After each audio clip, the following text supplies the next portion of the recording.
Bismillahirrahmanirrahim.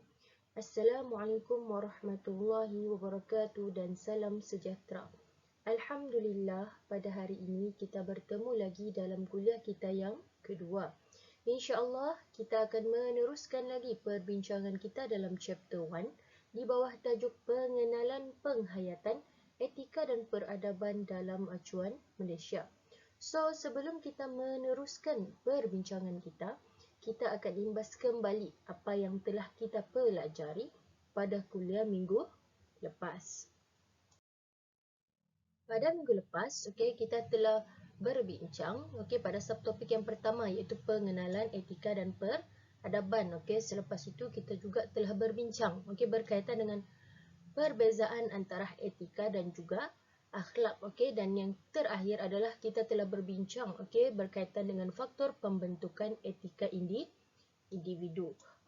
So pada minggu ini kita akan bincangkan 3 subtopik yang terakhir dalam chapter 1 ini, iaitu kerangka menganalisis etika dan peradaban acuan Malaysia melalui sejarah, struktur sosial dan juga biografi ataupun kita sebut sebagai riwayat.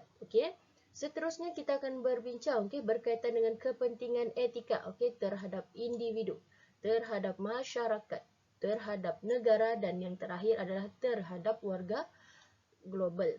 Dan subtopik terakhir dalam chapter 1 yang kita akan bincangkan pada minggu ini adalah perbincangan etika dan peradaban mengikut konteks masyarakat, negara dan juga pasaran.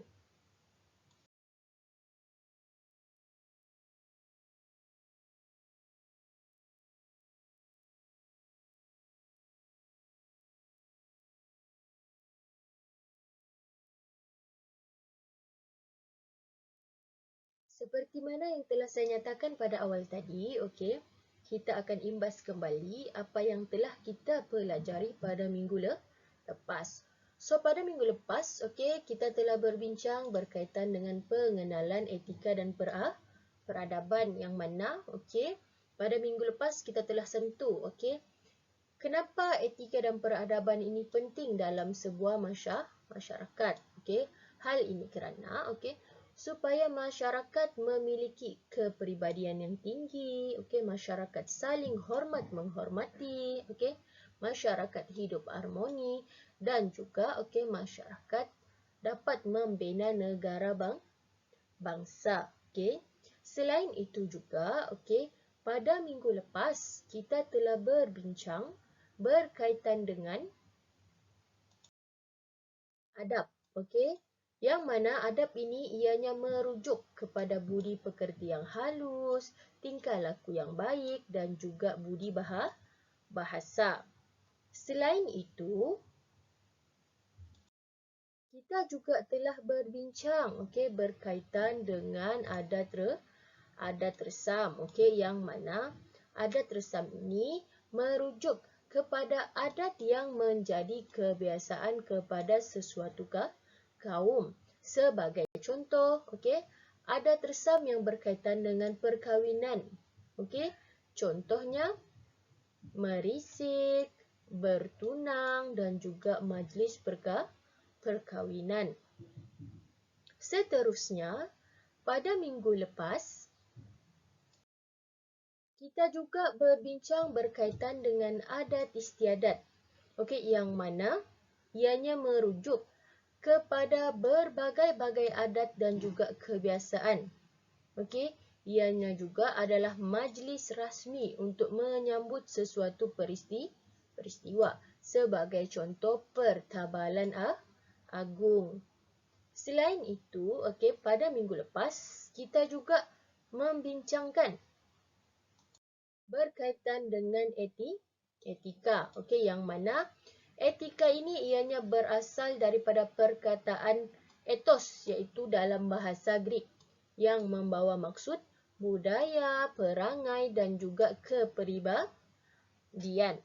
Selain itu, pada minggu lepas kita juga membincangkan berkaitan dengan ethos, yang mana ethos ini ianya merujuk kepada sifat ciri sesuatu bangsa, budaya dan juga era. Selain itu, kita juga berbincang berkaitan dengan etiket, yang mana etiket ini merujuk kepada adat dan peraturan, bukan kesopanan. Sebagai contoh, etiket di meja makan. Selain itu, pada minggu lepas juga, kita telah membincangkan berkaitan dengan peradaban.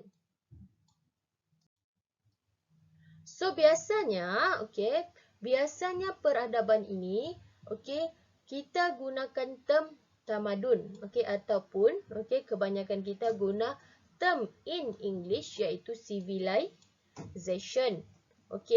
Kita juga pada minggu lepas, telah berbincang berkaitan dengan kategori peradaban, yang mana, ada dua. Yang kita dapat lihat dari sudut luaran, iaitu contohnya, dari sudut material. Dan yang kedua, yang mana kita lihat daripada sudut dalaman, iaitu spiritual. Selain itu, pada minggu lepas, kita telah membincangkan berkaitan dengan ciri-ciri sebuah peradaban, yang mana ianya merujuk kepada sebuah peradaban itu mestilah memiliki penempatan yang kekal, berlakunya revolusi pertanian, wujudnya stratifikasi sosial, adanya kehidupan beragama, wujudnya urbanisasi, adanya sistem tulisan, dan yang terakhir, adanya pengkhususan kerja dan juga inovasi teknologi. Selain itu, pada minggu lepas juga, kita bincangkan berkaitan dengan faktor kemunculan peradaban. Yang mana, ianya terbahagi kepada 4. Yang pertama adanya, pegangan agama. Adanya pembangunan lokasi penempatan yang strategik, Selain itu, adanya penghayatan akhlak dan juga moral.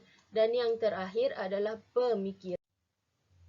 pemikiran positif, Selain itu juga, pada minggu lepas, kita telah berbincang berkaitan dengan susur masa etika dan peradaban berdasarkan pra-kolonial, kolonial dan juga pasca-kolonial. So, kita akan imbas sedikitlah apa yang dimaksudkan dengan pra-kolonial, apa yang dimaksudkan dengan kolonial dan juga apa yang dimaksudkan dengan pasca-kolonial. So, dalam konteks kita di Malaysia ini, kita kena faham, pada masa pra-kolonial, ianya merujuk kepada, zaman, negara ini belum dikenali sebagai Malaysia dan juga belum dijajah. So, pada zaman pra-kolonial ini, telah wujud adat resam, adab dan juga adat istiadat, Seterusnya, pada zaman kolonial, ianya merujuk kepada, zaman negara kita telah dijajah, So, pada ketika ini, etika dibawa masuk dalam bentuk pemakaian, percakapan, pentadbiran, cara makan, dan juga memberi tabik hormat, Dan yang terakhir, kita lihat pula pada zaman pasca kolonial, yang mana ia merupakan era moden, Zaman pasca kolonial ini merujuk kepada masyarakat telah menerima variasi dan percampuran versi etika secara langsung ataupun melalui teknologi. So, pada zaman pasca kolonial ini sudah pasti ianya merujuk sehingga pada masa kini. So, pada masa kini ataupun pada zaman pasca kolonial ini, so segala-galanya sudah bercampur gaul, antara adat istiadat, adat resam, etika, etos dan juga etiket. Pada minggu lepas juga, okey, kita telah bincangkan berkaitan dengan perbezaan etika dan akhlak. Apa itu etika dan juga apa itu akhlak. So antara okey, perbezaan yang okey jelas okey berkaitan dengan etika dan akhlak ini adalah okey. Etika ini adalah satu ilmu pengetahuan okey yang mana menentukan perbuatan yang dilakukan oleh manusia. Dan okey etika ini berubah-ubah okey sesuai dengan tuntutan zaman okey dan juga ianya berubah mengikut tempat dan latar belakang okey budaya sesebuah masyarakat okey. So kalau akhlak ini adalah perbuatan okey yang telah tertanam kuat dalam diri seseorang okey. So akhlak ini juga adalah perbuatan yang timbul dari dalam diri orang yang mengerjakan tanpa ada paksaan ataupun tekanan dari luar okey dan ianya adalah perbuatan yang dilakukan dengan sesungguhnya okey dan bukannya dalam bentuk lakonan ataupun sandiwara. Selain itu okey seperti mana yang saya nyatakan tadi, etika ini sifatnya berubah-ubah. Okey? Dan etika ini adalah satu disiplin okey tentang suatu tingkah laku yang lahir hasil daripada suatu peraturan dan ia juga adalah bersifat ikutan. Tapi bagi akhlak, okey ianya tetap okey akhlak ini okey adalah berdasarkan kepada Quran dan sunnah okey berdasarkan kepada Quran dan sunnah okey dan ianya adalah satu disiplin tentang tingkah laku yang lahir dari jiwa manusia dan yang terakhir ianya adalah bersifat semula jadi. Yang terakhir okey kita bincangkan pada minggu lepas okey adalah berkaitan dengan faktor pembentukan etika individu okey so kelima faktor ini mempengaruhi okey pembentukan etika seseorang individu itu okey yang pertama okey adalah faktor okey pengaruh keluarga okey yang kedua adalah pengaruh rakan. Yang ketiga adalah pengalaman hidup. Yang keempat adalah nilai peribadi dan juga prinsip moral dan yang terakhir adalah faktor persekitaran. So inilah okey serba sedikit okey 3 subtopik yang telah kita bincangkan pada minggu lepas. So okey seterusnya okey pada hari ini kita akan meneruskan lagi perbincangan kita pada subtopik okey 1.4 yang berkaitan dengan kerangka menganalisis etika dan peradaban. Secara umumnya okey tahap penghayatan etika dan peradaban ini adalah berbeza dan okey ianya dipengaruhi oleh perkembangan sejarah okey struktur sosial dan biografi masyarakat berkenaan. Seorang okey sarjana sosiologi okey yang bernama C. Wright Mills okey telah mengemukakan idea beliau okey yang mana okey menurut beliau untuk memahami masyarakat okey melalui konsep imajinasi sosiologikal okey adalah melalui penelitian okey berdasarkan kepada 3 komponen tadi iaitu okey sejarah struktur sosial dan juga biografi. So okey mari kita lihat bagaimanakah okey alat analisis okey C. Wright Mills ini digunakan dalam konteks okey kita menghayati etika dan peradaban dalam acuan Malaysia.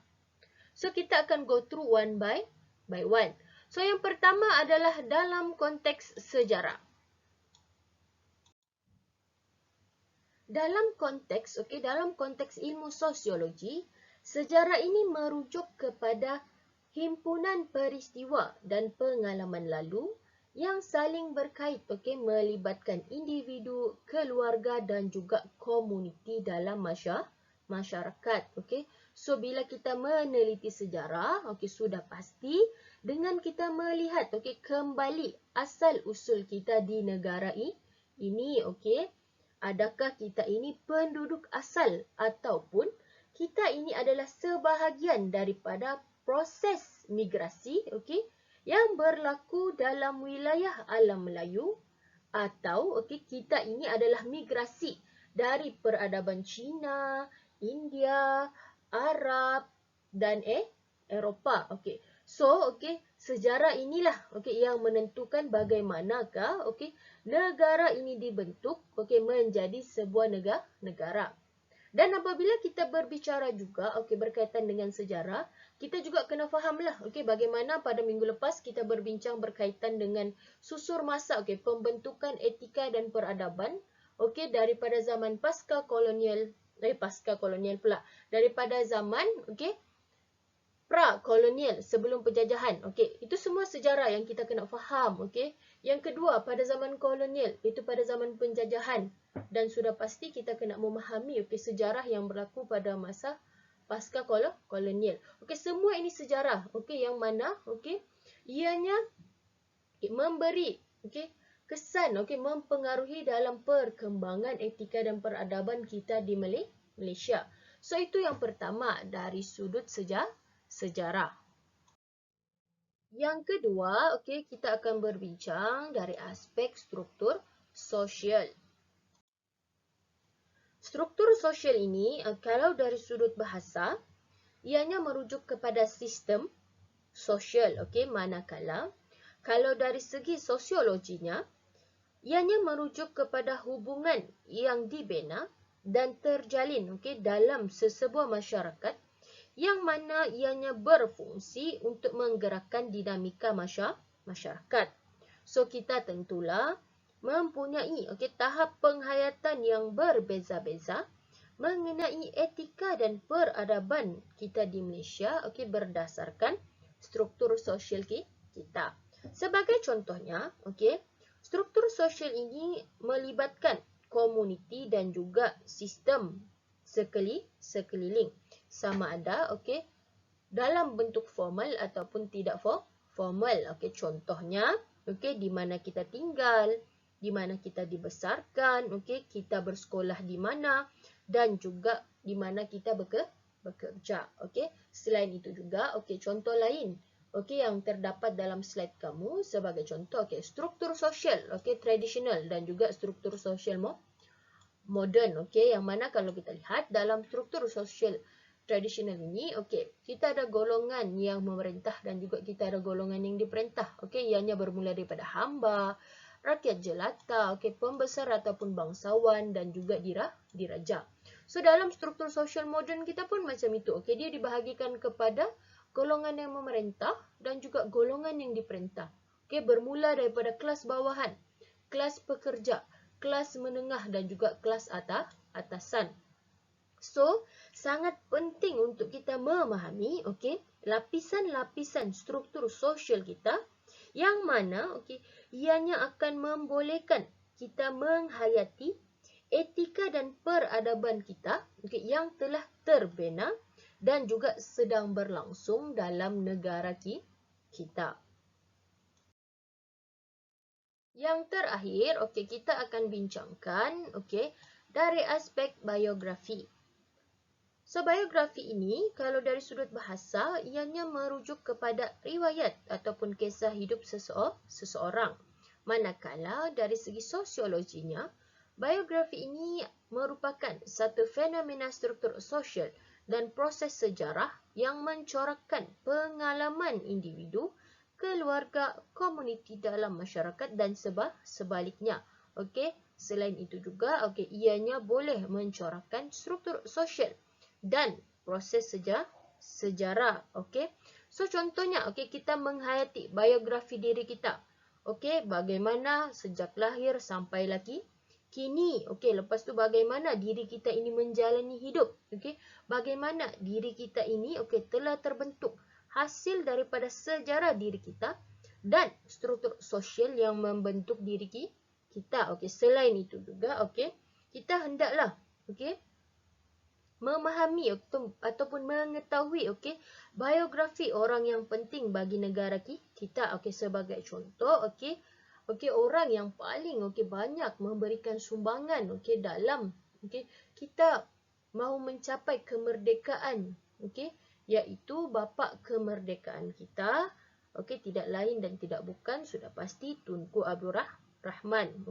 So sangat penting untuk kita memahami bagaimana biografi yang terbentuk oleh sejarah dan sistem sosial di negara ini. Ianya akan membolehkan kita mengenali siapa diri kita sekarang ini serta biografi orang yang penting bagi negara kita. Hal ini kerana etika dan peradaban Malaysia ini telah terbina di atas etika dan peradaban biografi rakyat negara ini yang telah teracuan sejak sekian lama. Seterusnya, kita masuk kepada subtopik 1.5 iaitu kepentingan etika.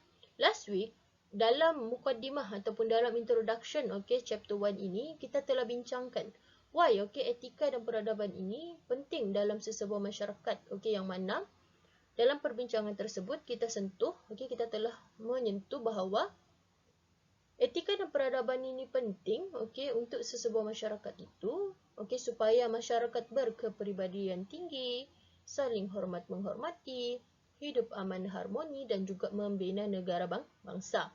So dalam subtopik ini kita akan bincangkan dengan lebih mendalam lagi apakah kepentingan etika kepada individu, apakah kepentingan etika kepada masyarakat dan apakah kepentingan etika kepada negara dan juga warga global. So, kita akan go through one by one. So, yang pertama, kita lihat kepada kepentingan etika kepada individu. So sebagai seorang individu, so sangat penting untuk kita mengamalkan ataupun mengikuti etika yang telah ditetapkan. Sebagai contoh, etika semasa bekerja, etika belajar. Hal ini kerana apakah sasaran utamanya? Kepentingan etika ini kepada individu sudah pasti untuk memastikan seseorang individu itu mencapai kualiti khidmat yang lebih tinggi. So dalam etika kerja untuk memastikan seseorang individu itu bekerja dengan jujur, amanah, dengan dia menepati masa, menepati janjinya untuk memastikan dia memberikan kualiti kerja yang terbaik. So contoh lain, kalau dalam belajar, etika belajar, untuk memastikan apa? Berusaha, dengan sebaiknya untuk mencapai keputusan yang cemerlang. So itu yang pertama. Yang kedua adalah kita lihat dari sudut, masyarakat. So apa kepentingan etika dari sudut masyarakat? So macam tadi kita sudah nyatakan kan, supaya masyarakat itu apa? Berkepribadian tinggi, saling hormat menghormati, hidup aman harmoni. Why? Kenapa semua itu penting? Supaya segala-galanya lebih profesional dan tidak menimbulkan permasalahan dalam masyarakat maupun organisasi. Itu kepentingan etika dalam masyarakat. Seterusnya, apakah pula kepentingan etika kepada negara? So sudah pasti urus takbir negara akan terpelihara daripada perkara buruk sebagai contoh rasuah dengan utuhnya penghayatan agama dan juga pendidikan akhlak. Dan yang terakhir, apakah kepentingan etika kepada warga global? Sudah pasti dunia ini akan aman dan terkenal dengan nilai murni etika di samping memperkembangkan ekonomi negara tentang keunikan yang terdapat dalam negara masing-masing. So inilah secara umumnya kepentingan etika yang kita bincangkan sama ada dari sudut individu, masyarakat, negara dan yang terakhir adalah warga global. Seterusnya, kita akan masuk pada perbincangan yang terakhir dalam chapter 1 ini pada subtopik 1.6 iaitu perbincangan etika dan peradaban mengikut peringkat keluarga, okey, komuniti, masyarakat dan juga negara. Okey. So, kita akan bincangkan okey satu persatu okey. Poin okey yang ada dalam subtopik 1.6 ini. So, kita akan pergi yang pertama iaitu keluarga. Okey, so dalam tamadun-tamadun tradisional, okey, ianya sebenarnya menitikberatkan bahawa okey, prinsip keluarga sebagai asas pembentukan masyarakat. Okey, yang mana seperti mana okey Malik bin Nabi okey mengatakan bahawa untuk membina satu tamadun itu, ianya harus bermula daripada membina masyarakat yang berperadaban. So, untuk membina masyarakat yang berperadaban itu, ianya adalah bermula daripada institusi kekeluargaan. Okey. So, contohnya, okey, dalam sebuah keluarga tradisional, okey, amalan menentukan kedudukan lelaki dan wanita itu telah menjadi warisan turun-temurun. Selain itu juga, kalau dalam ajaran Konfusianisme, okey, kesetiaan dan pertalian yang erat itu merupakan konsep kekeluargaan yang penting. Okey, Konfusianisme juga menekankan 5 bentuk hubungan atau disebut sebagai wulun, okey, iaitu pemerintah dengan rakyat, ayah dengan anak, abang dengan adik, sahabat dengan sahabat dan yang terakhir adalah suami dengan isteri. Okey, selain itu juga, okey, jika dilihat pada ajaran Islam, pembentukan institusi kekeluargaan ini berpaksikan kepada kasih sayang dan juga tanggungjawab. Okey. So, oleh sebab itu, okey, keluarga adalah asas pembinaan masyarakat dan juga negara. So, apabila okey, keluarga bahagia dan berkualiti, okey, maka lahirlah generasi sesebuah masyarakat yang bahagia dan juga berkualiti. Okey. Itu dari sudut keluarga, okey, perbincangan etika dan peradaban, okey. Mengikut okey peringkat keluarga. Okey, itu yang pertama. Yang kedua adalah okey peringkat komuniti. So dalam konteks kita di Malaysia, okey, dengan masyarakat majmuk, okey, dengan pelbagai kaum dan juga agama yang memiliki pelbagai adat dan juga budaya, okey, sangat penting untuk kita okey mengetahui okey sebagai contoh kaum-kaum terbesar okey yang ada di Malaysia, okey, kaum Melayu, okey, Cina, India, okey, Sikh, okey. Semua ini okey kita kena tahu okey apakah adat dan kepercayaan yang diamalkan, okey, apakah agama okey yang menjadi pegangan pada kaum-kaum ini sebagai contohnya. Kan? Semua itu kita kena tahu, okey. Dan begitu juga okey kaum-kaum lain, okey, contohnya okey Bumi Putra Sabah, okey, Bumi Putra Sarawak dan juga masyarakat pribumi. Okey, sangat penting untuk kita mengetahui berkaitan dengan agama, adat dan juga budaya sesebuah komuniti itu. Okey, so itu dari sudut komuniti. Seterusnya, kita akan bincangkan okey dalam peringkat masyarakat. Okey, so masyarakat okey sangat penting dan berpengaruh dalam menentukan personality dan identiti seorang manusia.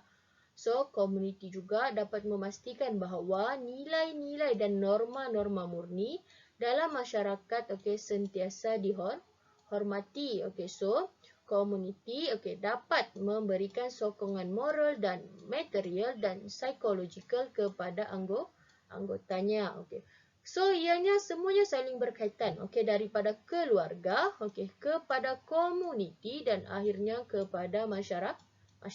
Okey, semua ini main peranan. Okey, bagaimana okey etika dan peradaban dalam keluarga. Okey, dan seterusnya bagaimana okey kita memahami pula bagaimana etika dan peradaban dalam komuniti yang wujud di sekeliling kita. Okey, dan sudah pasti ianya okey masyarakat, okey masyarakat yang terbentuk okey daripada komuniti-komuniti ini okey sangat okey berpengaruh dalam menentukan personality dan identiti seorang manusia. Okey, bagaimana okey kita mengamalkan nilai-nilai dan norma-norma murni dalam masyarakat itu sangat penting. Dan akhirnya, okey, dalam peringkat negara. Okey, kalau kita lihat, okey, falsafah tamadun tradisional amat menekankan persoalan moral atau akhlak sebagai dasar sesebuah kerajaan. Hal ini kerana kita boleh lihat kan, runtuhnya sesebuah tamadun ataupun peradaban, salah satu puncanya adalah kerana keruntuhan moral dan akhlak dalam sesebuah tamadun itu. That's why tamadun tradisional sangat menekankan persoalan moral dan akhlak. So, peranan dan tanggungjawab kerajaan dijelaskan melalui peranan dan tanggungjawab seorang raja. That's why sifat-sifat raja yang saksama dan adil merupakan tema utama tamadun-tamadun silam. Selain itu juga kesetiaan kepada raja dan pelindungan yang diberikan oleh raja kepada rakyat merupakan dimensi penting kerajaan dalam sebuah tamadun. Selain itu juga kalau kita lihat dalam konteks pada zaman moden ini sangat pentinglah bila kita sebut berkaitan dengan etika dan peradaban dari sudut negara ini, sudah pasti kita inginkan pemerintahan yang adil dan saksama untuk memastikan urus tadbir negara dijalankan dengan penuh amanah, tiada unsur-unsur yang boleh membawa kepada keruntuhan, kucar-kacir dalam pemerintahan negara. So inilah secara umumnya berkaitan dengan perbincangan etika dan peradaban mengikut peringkat keluarga, komuniti, masyarakat dan juga negara. Kesimpulannya, berdasarkan apa yang telah kita bincangkan dalam chapter 1 ini, di bawah tajuk pengenalan, penghayatan etika dan peradaban dalam acuan Malaysia adalah, yang pertama kita kena faham konsep. Apakah yang dimaksudkan dengan adab, adat resam, adat istiadat, etika, dan peradaban. Kita kena faham konsep-konsep ini secara umumnya. Yang kedua adalah kita kena faham bagaimanakah susur masa perkembangan etika dan peradaban yang berlaku dalam negara kita. Bermula pada masa prakolonial sebelum penjajahan. Yang kedua pada masa kolonial iaitu semasa penjajahan, dan yang ketiga adalah pada masa pasca kolonial iaitu zaman moden inilah. So kita kena faham susur masa perkembangan etika dan peradaban dalam negara kita. Dan yang terakhir adalah kita kena faham bagaimanakah kerangka dalam kita memahami etika dan peradaban dalam negara kita melalui sejarah negara kita. Kita kena tahu sejarah negara kita. Yang kedua adalah kita kena tahu struktur. Kita kena faham struktur sosial yang berlaku dalam negara kita, yang ada dalam negara kita. Dan yang terakhir adalah kita kena faham biografinya. Kesemua aspek ini sangat penting untuk kita memahami, untuk kita menghayati etika dan peradaban dalam acuan Malaysia itu yang tersendiri. So sekian sahaja daripada saya. Sekian dan terima kasih.